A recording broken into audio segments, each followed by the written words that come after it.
Para quem não recebeu a paz na primeira vez, que chegou a atrasar, então recebe a paz agora. Quem já estava aqui, recebe 2 paz ou mais. Tá? Nós estamos tratando das bem-aventuranças.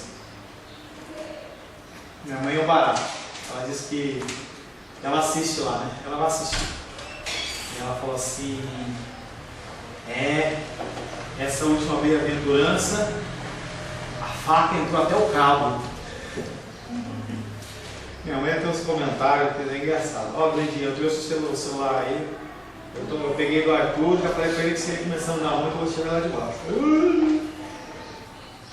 É que ele estava usando lá embaixo. Mãe, posso pegar o seu também? Nós estamos meditando dentro dos pacificadores, dos bem-aventuranças, bem-aventurados pacificadores. E as últimas coisas que nós falamos na semana passada, nós estávamos finalizando, lemos o texto de Mateus 10:39, falando que quem acha sua vida e perdê-la, e quem todavia perde a sua vida por minha causa, achará. E nós falamos um pouco sobre esse aspecto, sobre você se preocupar com os fatores humanos do dia a dia, em detrimento das coisas espirituais. Nós temos que realmente usar os nossos esforços dentro do objetivo de nós crescermos espiritualmente. Nós falamos também que o crente ele tem uma nova vida, e isso deve significar que nós devemos ter uma visão diferente, uma visão nova daquelas pessoas que são os nossos semelhantes, que estão ao nosso próximo. Falamos bastante sobre isso em alegria. Nós temos que olhar para as vidas como vidas que precisam do nosso amor e da nossa misericórdia. As pessoas elas precisam de orações, elas precisam de textos bíblicos para trazer a esperança aos seus corações. E dentro desse aspecto do pacificador, nós falamos que o pacificador é um homem que não fala mal a respeito de outras pessoas, quando elas se mostram ofensivas e com problemas. Mas é uma ação que a gente tem. Às vezes, quando a gente vê uma pessoa que dá problema, a gente não quer, a gente quer se afastar. Mas na verdade, Cristo, quando ele encontrava pessoas com problemas, e ele falava que ele não veio para os sãos, mas ele veio para os doentes, ele se aproximava das pessoas para trazer o conforto, a paz e o ensinamento. E é isso que um pacificador ele faz. Um pacificador não comenta. Por que eles agem dessa maneira? Por que a pessoa faz isso? A gente sabe por que a pessoa faz isso. Porque a gente pergunta. A pessoa faz o que faz porque ela está afastada do Senhor. A situação das pessoas é uma situação caótica porque elas não têm esperança.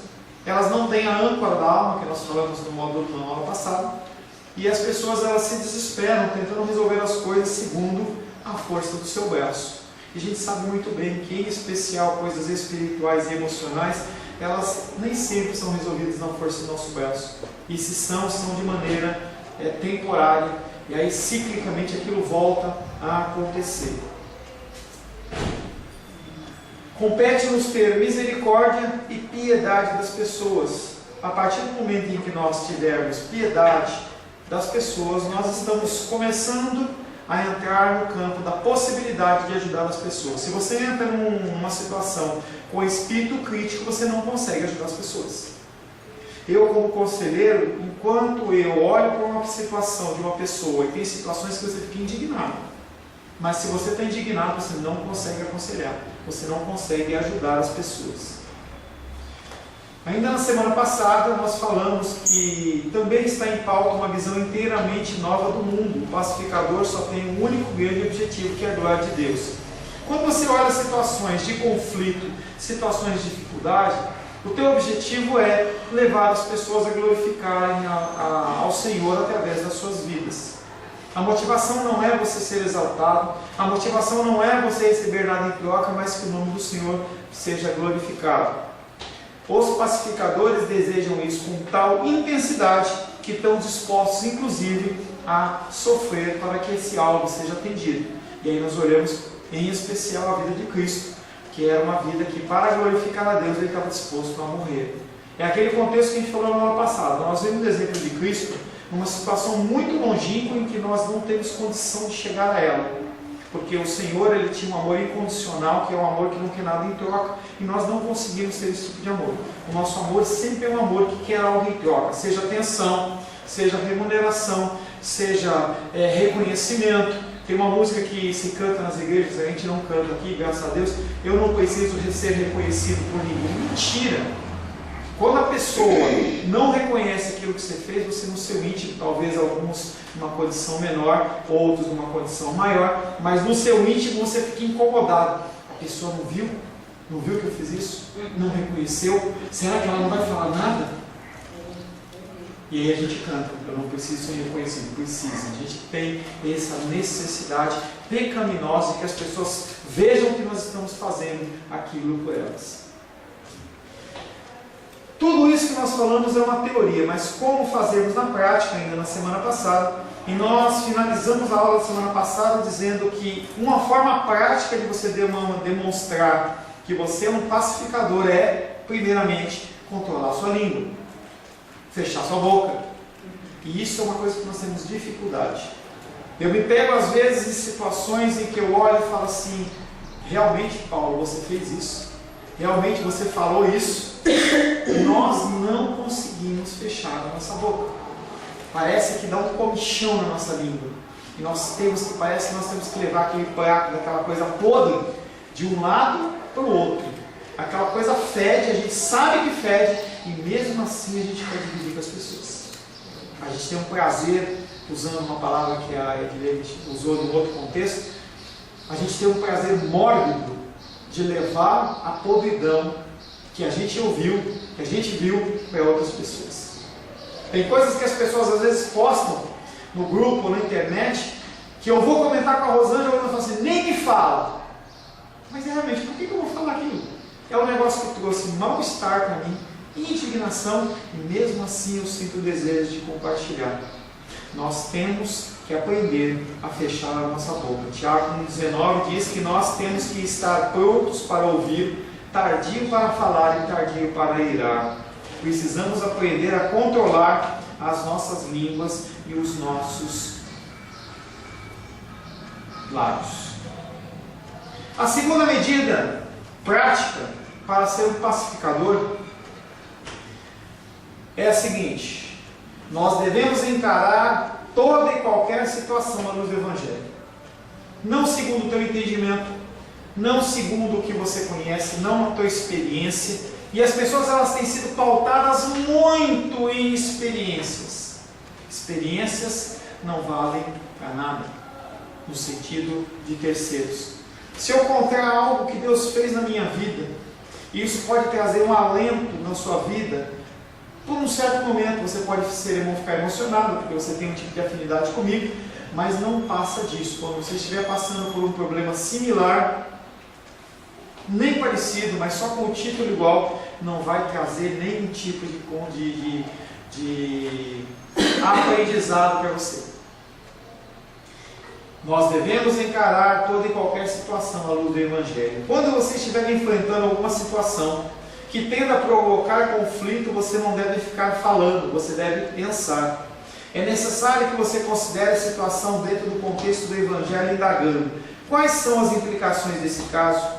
Não é somente que eu esteja envolvido, mas quer dizer sobre a causa do Senhor, quer dizer sobre a igreja, que dizer sobre a organização eclesiástica, que dizer sobre as pessoas envolvidas, que dizer sobre as pessoas que estão fora do Evangelho. Você pega uma situação e você começa a meditar segundo as coisas que você conhece da palavra, os textos bíblicos. Como que os homens e as mulheres de Deus que agiram na Bíblia, quais são os exemplos, quais são os ensinamentos? A pessoa me afligiu, a pessoa me afrontou, eu tenho que responder na mesma moeda? Pastor, você me conta essa história. Pastor, eu sou crente, mas a minha mão não é. Se a pessoa bateu, levou. Alguém me conta essa história, entendeu? E as pessoas, elas vivem dentro de um cristianismo que não é um cristianismo da palavra, é o cristianismo dentro da ótica de como o mundo reage, como o mundo age. No momento em que alguém começa a pensar assim, já está começando a estabelecer a paz. Eu tenho que agir como Jesus Cristo agiu. Eu tenho que agir como Deus espera que eu aja. Nós temos que viver para isso que nós aprendemos. Para isso que você está sentado aqui. Para você receber elementos e ensinamentos, não algo que vai entrar de garganta abaixo, você tem que agir desse jeito, senão você vai para o inferno. Mas são elementos para você poder decidir. Quando você estiver perante situações do seu dia a dia, você tem que parar para depois falar. O Sebastião, na quarta-feira, ele deu esse exemplo. E tem um amigo dele lá na CAESP, que ele fala assim, que quando alguém questiona ele ou fala alguma coisa, parece que ele não ouviu. Sabe quando você fala com uma pessoa que não enxerga, não ouve bem? E às vezes a gente está no culto de oração de quarta-feira, o irmão Paulo tem a dificuldade auditiva dele, e aí às vezes a gente fala, a gente não sabe se ele ouviu. Aí ele dá aquela paradinha, e aí ele olha. Então a gente tem que repetir. E o Sebastião, ele disse que tem um amigo dele na CAESB que quando você fala com ele, ele age dessa maneira. Mas é porque ele está pensando, como é que eu tenho que reagir? Como é que tem que ser a minha reação àquilo que está sendo falado? Com certeza, num esquema de bate-papo não é assim, mas um questionamento de situações, naquele homem se coloca dessa maneira. E às vezes nós precisamos parar para pensar dessa maneira. Eu sou uma pessoa que tem um pouco de dificuldade com isso. Às vezes eu não sou fácil de ouvir. Eu quero adivinhar o que a pessoa está falando. E antes que a pessoa fale, eu já entro com a resposta. Não é isso que eu estou falando. E é uma dificuldade que eu tenho.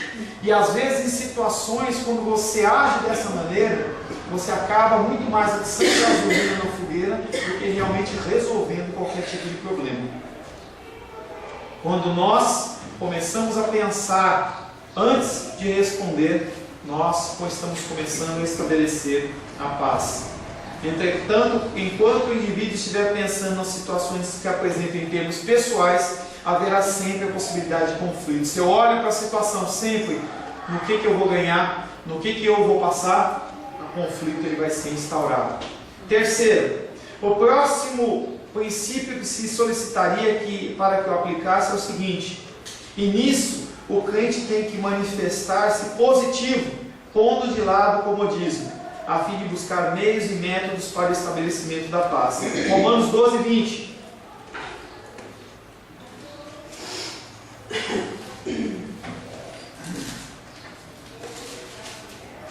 Entendendo que dificilmente você tem conflito com pessoas que amam com você ou que você ama e que a amam. Normalmente os conflitos eles acontecem com pessoas que têm ideias diferentes das nossas. Romanos 12, 20. Pelo contrário, se o teu inimigo tiver fome, dá-lhe de comer. Se tiver sede, dá-lhe de beber. Porque, fazendo isso, amontoarás brasas vivas sobre a sua cabeça. Mas não é assim que as pessoas agem. É aquele contexto de ser feliz na tribulação. Quando a pessoa, eu já trouxe esse assunto mesmo em pacificadores, quando a pessoa ela está com uma dificuldade e é uma pessoa que te afronta, parece que a gente tem prazer de mostrar para ela e falar assim: agora você está vendo, viu? Agora você vai pagar. E tem uma música também que não tem nada de bíblico que fala assim: aquele que deu risada quando você estava na sua prova, ela vai ver, você vai ser vingado. Onde está isso na Bíblia? Mas expressa o coração do homem, porque o coração do homem quer que a mesma pessoa, o que você passou, aquela pessoa pague, você já receba em uma mesma medida. Isso acontece muito em faculdade. Quando você entra como um aluno de faculdade, tem o trote. O que é o trote? A pessoa vai lá, pinta você, tem alguns trotes mais violentos, outro põe o cara para ficar no farol pedindo dinheiro. É um jeito de você humilhar a pessoa. E aí depois que você passou por aquela humilhação, sabe o que acontece no outro ano? Você quer trazer a mesma humilhação para outras pessoas. Mas você sabe que era ruim, por que você quer passar aquilo? Coração humano. Romanos 12, pelo contrário, se o teu inimigo tiver fome, dá-lhe de comer. Se tiver sede, dá-lhe de beber, porque fazendo isso amontoarás brasas vivas sobre a sua cabeça. Esse texto tem muito a ver com o texto quando Estevão foi apedrejado e ele estava defendendo o Evangelho, e quem estava lá atrás era o apóstolo Paulo, e ele estava declarando as coisas do Senhor, e enquanto as pessoas estavam apedrejando ele para matarem ele olha para aquelas pessoas e fala: Senhor, perdoa, porque eles não sabem o que fazem. Ao fazer isso, ele amontoou brasas vivas sobre a cabeça de Saulo, que estava lá atrás. Porque Estevão estava nu, E as roupas de Estevão estavam aos pés de Paulo. Paulo estava como um guardião de toda aquela cerimônia de apedrejamento. As palavras que foram declaradas por Estevão tiveram influência sobre a vida daquele homem, apóstolo Saulo, que virou depois apóstolo Paulo. Com certeza aquele homem, ele deve ter voltado, a Bíblia não explicita, mas com certeza eu entendo, com certeza não, porque dedução minha, mas eu entendo que apóstolo Paulo, Saulo ainda voltou para casa e deve ter pensado, pera um pouquinho, aquele homem sendo escarnecido, falando as coisas de Deus, sendo apedrejado, ele não blasfemou, ele não xingou, ele não falou nada, mas ele simplesmente nos abençoou. Por que será isso? Por que será isso? Ali encontra-se o seu inimigo, que tem dito coisas horríveis ao seu respeito. Você nada tem retrucado e tem controlado a própria língua. Não somente isso, mas você também pensou, posso perceber que é o diabo que está agindo por meio dele, e por isso mesmo não lhe devo dar resposta. Antes devo comparecer e pedir que Deus o liberte e mostre que ele é apenas um boneco nas mãos de Satanás. Que difícil! Uma pessoa que te maltrata, que fala mal de você, uma pessoa que prejudica você. Você olha para aquela pessoa com olhos de misericórdia e fala assim, essa pessoa não sabe o que está fazendo. Ela está sendo um instrumento das mãos de Satanás. O que ela precisa de mim não é violência, o que ela precisa de mim é amor. Muito bem, esse é o segundo passo. Contudo, convém que você vá além disso.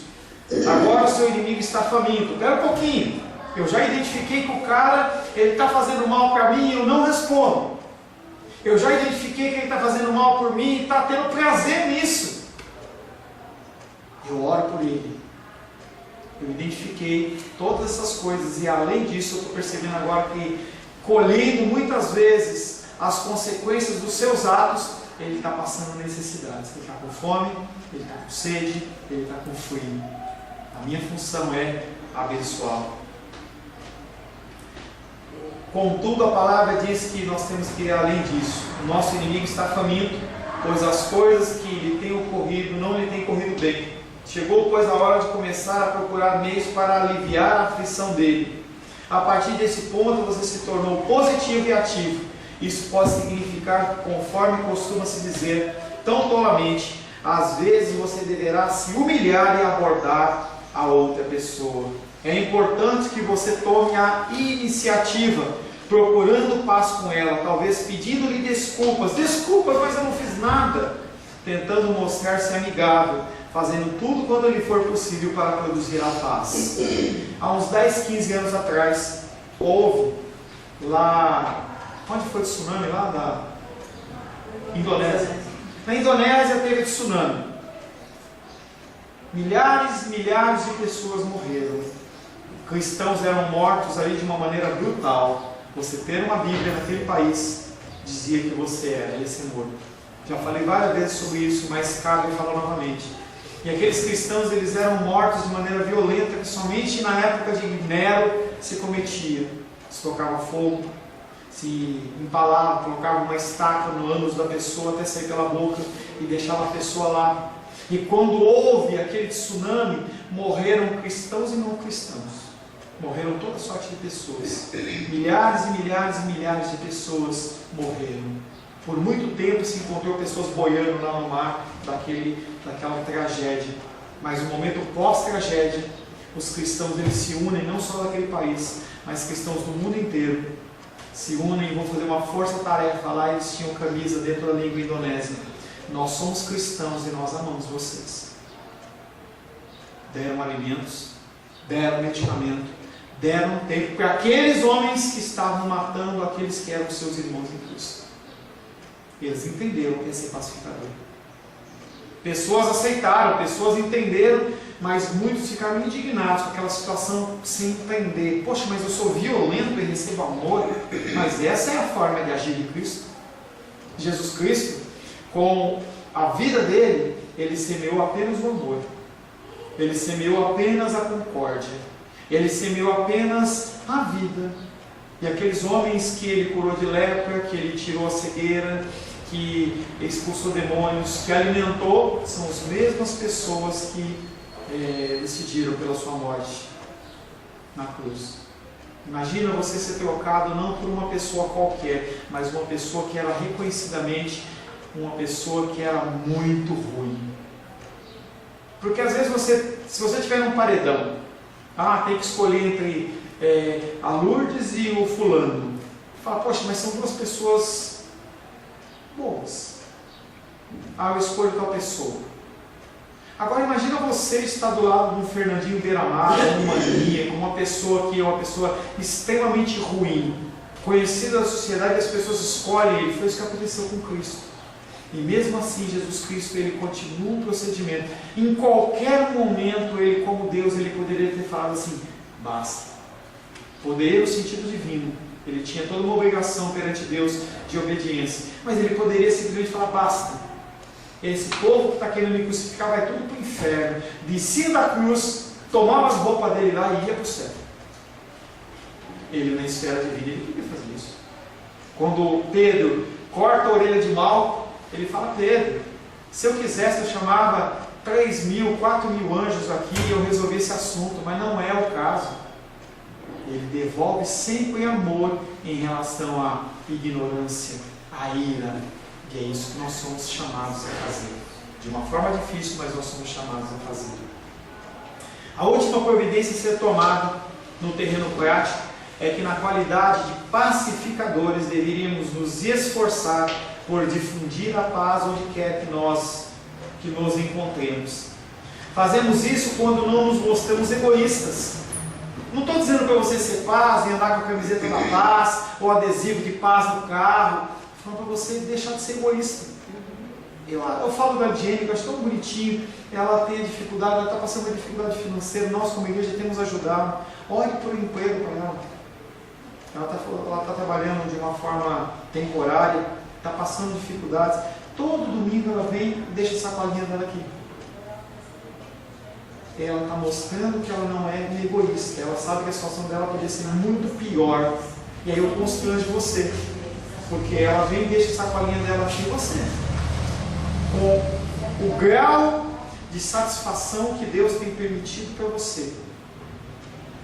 Ela vem e deposita a sacolinha dela aqui. Nós temos que deixar de ser egoístas, temos que deixar olhar apenas para as nossas situações e as nossas vidas. Nós temos que ser amigáveis, nós temos que ser acessíveis, não defender a nossa dignidade. Se não pensarmos em nós mesmos, em hipótese alguma, as pessoas sentirão isso e dirão, eu posso abordar aquele homem. Me chamaram a atenção outro dia que eu tenho que aprender a ouvir mais. Estava com uma dificuldade na família e a pessoa não vinha a mim, porque ela tinha dificuldade de achar que eu já ia julgar. Nós temos que parar de julgar, nós temos que começar a ser amigáveis, nós temos que abaixar as nossas guardas. A gente não tem que entrar numa conversa que nem lutador daqueles de boxe, com as mãos levantadas. Não, a gente se expõe, abaixa suas mãos, permita ser entristecido, permita ser magoado, porque às vezes a pessoa está esperando ver em você algo de humano, para que ela possa se abrir, mas ela não vê. Ela vê um cristão com 20 anos de cristianismo, ela vê uma pessoa com conhecimento disso, daquilo, e ela não se abre. Tinha uma pessoa que eu comecei o aconselhamento já há um tempo, em que ela veio e falou assim, eu não sei se eu vou conseguir me abrir com você. E eu comecei a mostrar para ela a fragilidade do meu ser. E a pessoa foi acalmando o coração. Hoje ela compartilha comigo as dificuldades que ela tem. Mas se nós não abrirmos a nossa guarda, com possibilidade de nós sermos feridos e magoados, as pessoas que já estão feridas e magoadas, elas não vão nos se abrir para nós. Se não pensarmos em nós mesmos, as pessoas dirão, posso abordar aquele homem porque sei que dele receberei simpatia e compreensão, sei que dele obterei um parecer alicerçado no Novo Testamento. Sejamos aquele tipo de pessoas que atraem todos a si, e que mesmo aqueles que trazem oculto no peito um espírito de amargura se aproximem de nós e se sintam condenados quando nos defrontarem, e talvez se sintam impelidos a falar sobre si mesmos e sobre os problemas que os afligem. O crente tem que ser uma pessoa assim. Entenda que você não tem que ser uma pessoa que permite as coisas. Não é isso que eu estou falando. Mas as pessoas têm que identificar em mim, em vocês, pessoas humanas, mas que não são pessoas que vão simplesmente permitir Porque quando elas vão a você, elas estão procurando uma solução. E essa solução é somente Jesus Cristo. Está doente? Tem que ir no médico. Está com problemas? Tem que ir no Senhor. O Senhor, Ele é o nosso médico. E aí o cristão não é aquele que abre mão da medicina. Não, tem a medicina. Mas é uma pessoa que primeiramente confia no Senhor. As pessoas, elas precisam de uma palavra de conforto. As pessoas, elas precisam de uma direção.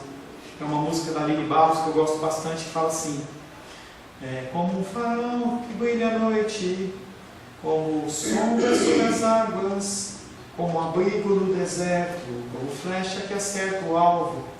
Quero ser usado da maneira que te agrada. Continua. E aí você entende que você quer ser um abrigo no deserto. Poxa, mas o abrigo tem o quê? Calor exaustivo, falta de água. Está falando de sofrimento. Eu quero ser um farol no meio das trevas. Eu quero ser uma pessoa uma ponte sobre as águas, no meio da dificuldade. Você é aquela pessoa em que a pessoa passa por cima de você. O que é ser uma ponte no meio das águas? É uma forma da pessoa passar de um lugar para outro. Isso é o que o Senhor espera de nós. Na medida que Ele tem nos concedido, não numa medida que a gente não tem condições. Porque Ele direciona pessoas a nós, pessoas que nós podemos tratar dentro do nosso conhecimento. Nada mais que isso. Hebreus capítulo 13, versos 20 e 21. Enquanto você procura, resumindo esses 4 pontos. A bênção prometida a esses indivíduos é que eles serão chamados filhos de Deus. Bem-aventurados os pacificadores, porque serão chamados filhos de Deus. Essa é a bênção prometida para mim e para você.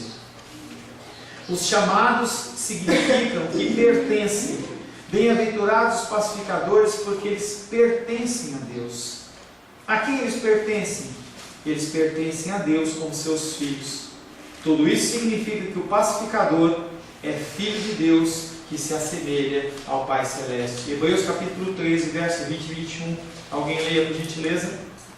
Ora, o Deus da paz, que tornou a trazer dentre os mortos a Jesus, nosso Senhor, o grande pastor das ovelhas, pelo sangue da eterna aliança, vos aperfeiçoe em todo o bem, para cumprir a sua vontade, operando em vós o que é agradável diante dele, por Jesus Cristo, a quem seja a glória para todos sempre. Amém. Ora, o Deus da paz. E nós somos chamados a ser imagem e semelhança dele, então nós temos que levar a paz. Como Jesus Cristo, ele era o príncipe da paz. E Paulo, em sua epístola aos Romanos, fala 2 vezes acerca do Deus da paz.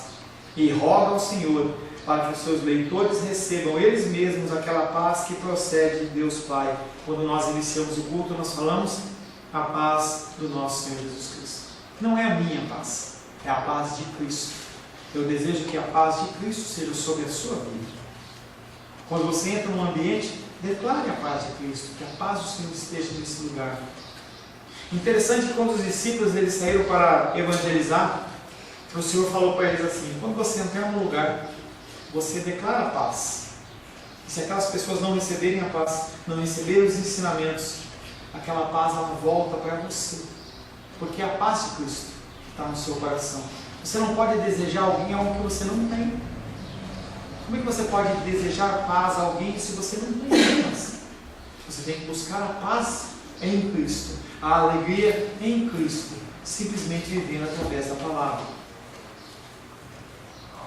Qual foi o significado do advento de Jesus? Por que o Filho de Deus veio a esse mundo?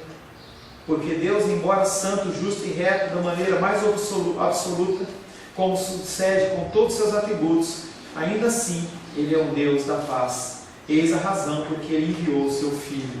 Deus, Ele é um Deus de paz. Ele é uma essência, é um atributo dEle. Paz. Os conflitos procedem de 3 campos. Os conflitos procedem do homem, da nossa carne. Esse é um dos motivos que falta a paz. Os conflitos existem por causa da nossa vontade, do nosso querer, dos nossos desejos. Os conflitos eles existem por causa do pecado do mundo. O mundo ele vive numa ciranda maluca aí, em que os padrões eles estão cada vez mais alterados.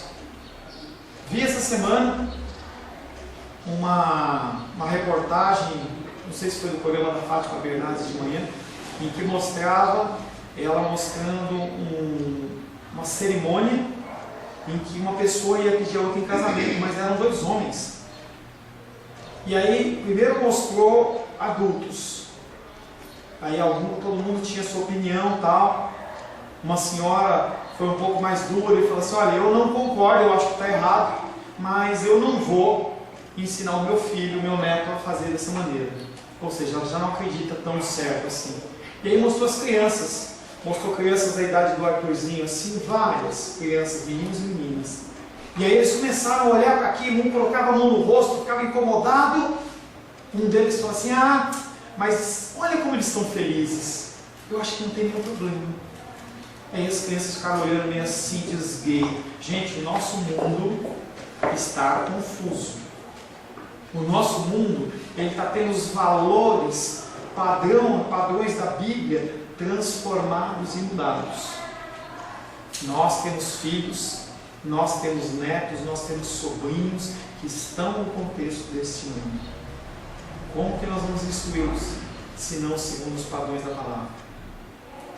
E aí, dentro de um vídeo que fala sobre criação de filho, uma pessoa questionou, a pessoa que não era cristã, ele estava falando sobre um conceito lá de criação de filhos, e ele falou assim para ele assim: mas se eu for me adaptar a esse mundo, como fica? Porque antes eu tinha um padrão do mundo em que não era aceito. E aí quando você conflita com padrões que estão sendo aplicados, você vai para outro extremo, que é o que está acontecendo. A gente vinha de uma repressão sexual e moral, e aí o mundo ele vai para outro extremo, de uma liberação total e completa. E aí você fica tentando balancear de um lado para o outro. E cada vez que você muda de padrão, você elimina o que é bom, porque há coisas boas, mas as pessoas elas abrem mão das coisas boas em detrimento de um novo modelo. Mas as vidas de hoje elas vão ser ensinadas em cima de que padrão? Você que está na igreja, você que ouve os ensinamentos do Senhor, você tem que alinhar o seu padrão segundo a palavra de Deus. Mas como que as pessoas do mundo vão ter um padrão como esse da Bíblia se não há quem pregue, se não há quem fale?